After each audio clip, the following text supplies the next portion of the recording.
Hello, everyone. Here's a quick video on how to set up Humantic AI in under 60 seconds.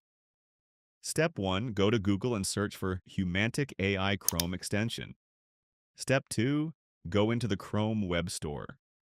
Step 3, click on this Add button to add the Humantic AI extension onto your browser. Please note that the Chrome extension works on Google Chrome as well as Microsoft Edge. If you are a Firefox user, then search for the Firefox extension instead of the Chrome extension. Once you have done that, it automatically opens the LinkedIn profile and you can find the Humantic AI browser extension here. Click on it and it will open up a new tab requesting for you to either sign up or sign in. I am an existing user, so I will go ahead and sign in, whereas you can go ahead and sign up.